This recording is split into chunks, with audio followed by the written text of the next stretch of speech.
السلام علیکم ناظرین، کیا ہوگا اگر میں آپ کو بتاؤں کہ سورہ فاتحہ اپنی غیر معمولی صلاحیتوں سے آپ کی زندگی کو ہمیشہ کے لیے بدل سکتی ہے۔ سورہ فاتحہ آپ کی حاجات، خواہشات، مرادوں کو حاصل کرنے میں آپ کی بہت مدد کر سکتی ہے۔ سورہ فاتحہ نے اب تک بہت سے لوگوں کی زندگیوں کو اپنی حیرت انگیز تاثیرات سے بدل کر رکھ دیا ہے۔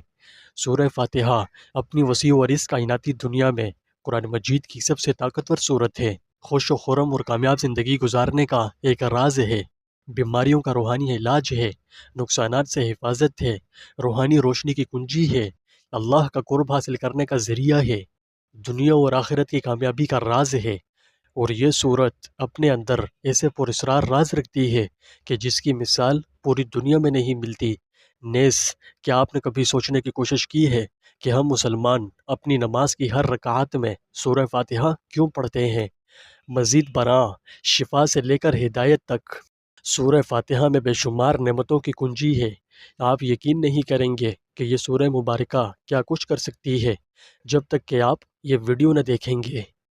پیارے ناظرین، اس ویڈیو میں ہم آپ کے ساتھ ان تمام ہوش کو اڑا دینے والے عجیب و غریب سوالات کے دلچسپ جوابات دیں گے، اور اس سورہ مبارکہ کی زبردست خیر و برکات سے پردہ اٹھائیں گے اور آپ کو بتائیں گے کہ یہ آپ کی زندگی کو مثبت انداز سے کیسے فائدہ پہنچا سکتی ہے، جس کا آپ نے کبھی تصور بھی نہیں کیا ہوگا۔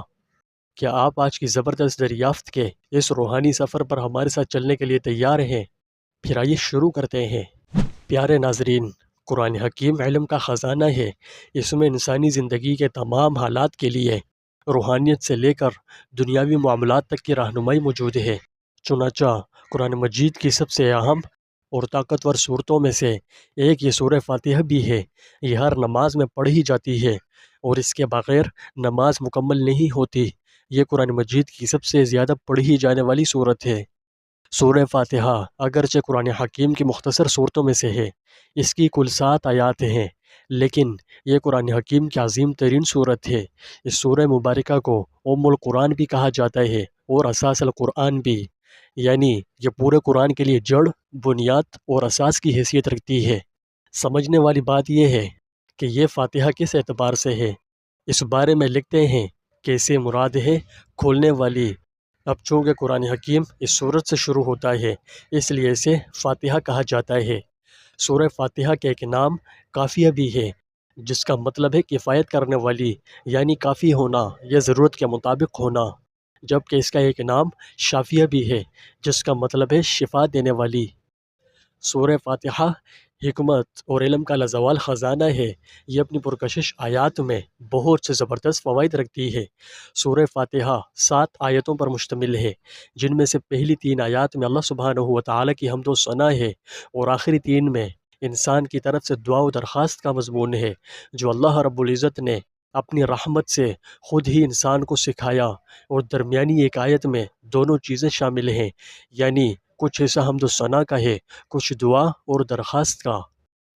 حضرت ابو ہریرہ رضی اللہ عنہ سے منقول ہے کہ رسول اللہ صلی اللہ علیہ وسلم کا ارشاد ہے کہ حق تعالیٰ نے فرمایا ہے کہ نماز یعنی سورہ فاتحہ میرے اور میرے بندے کے درمیان 2 حصوں میں تقسیم کی گئی ہے، نصف میرے لیے ہے اور نصف میرے بندے کے لیے، اور جو کچھ میرا بندہ مجھ سے مانگتا ہے وہ اس کو دیا جائے گا۔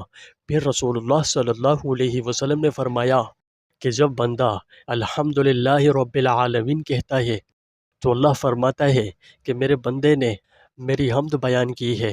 جب بندہ الرحمن الرحیم کہتا ہے تو اللہ فرماتا ہے کہ میرے بندے نے میری تعریف و ثنا بیان کی ہے۔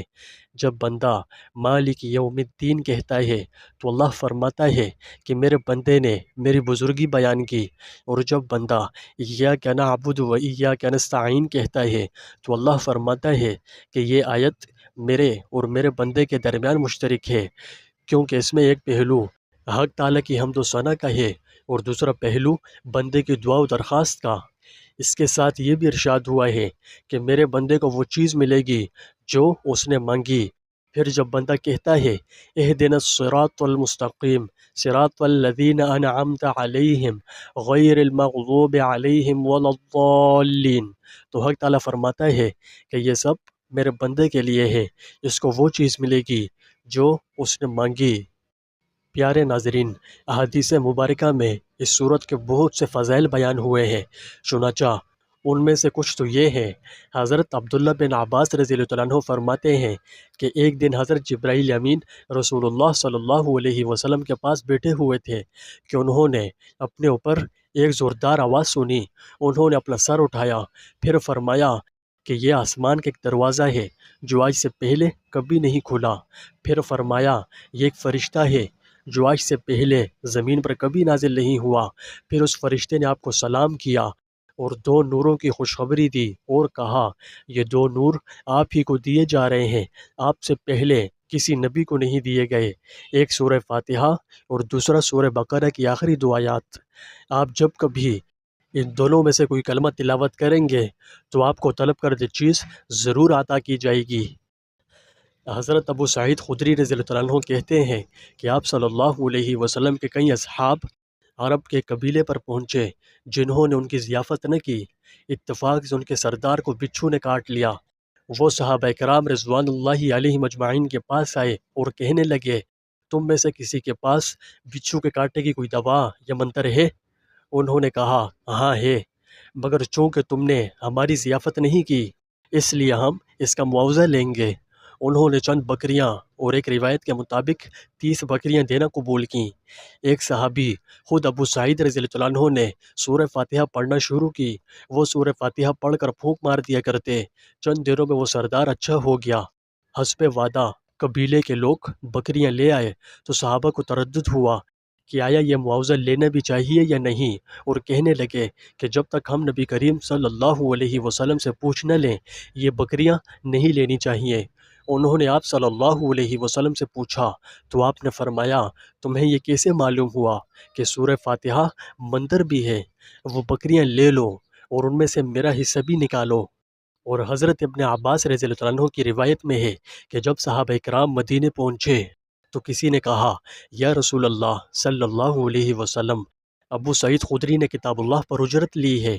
آپ صلی اللہ علیہ وسلم نے فرمایا تمہارے اجرت لینے کی سب سے زیادہ مستحق تو کتاب اللہ ہی ہے۔ اس حدیث مبارکہ سے چند باتیں معلوم ہوتی ہیں۔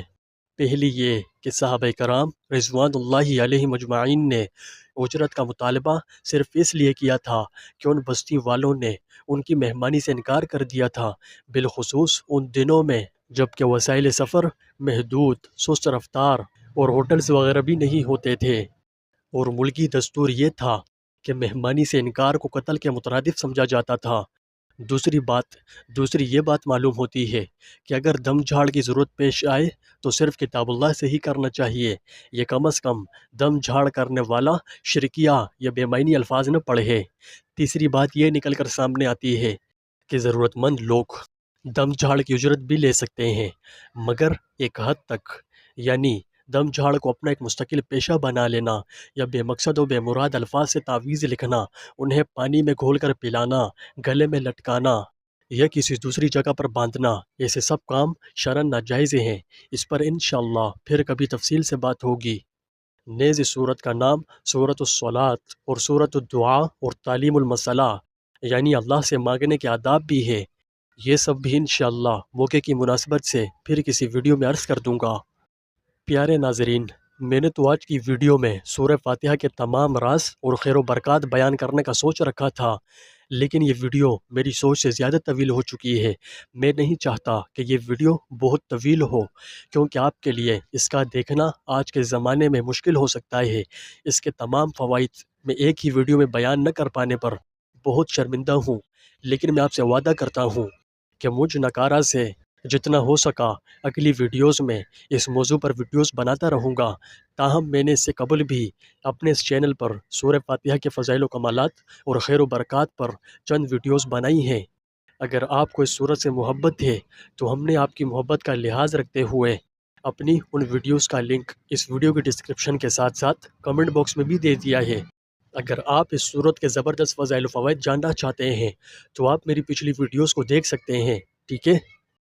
پیارے ناظرین، اس سورہ مبارکہ کے بہت سے وظائف و عملیات ہیں جن میں بیماری سے لے کر تندرستی تک اور ناکامی سے لے کر کامیابی تک کے قیمتی اور انمول جواہر ہیں جو انسان کی زندگی پر بڑے گہرے اثرات مرتب کرتے ہیں۔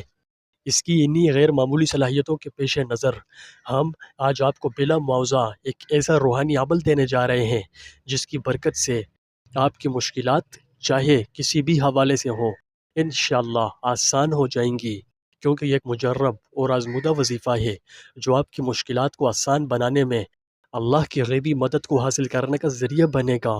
اس آزمودہ عمل کے ذریعے سینکڑوں لوگ اپنی زندگی بدل چکے ہیں۔ اگر آپ بھی اپنی زندگی کے غم، دکھ، پریشانیاں، مصیبتیں اور مشکلات سے پیچھا چھڑوانا چاہتے ہیں تو آپ کسی بھی صورت آج کا یہ قیمتی وظیفہ کسی بھی قیمت پر چھوڑیے گا مت۔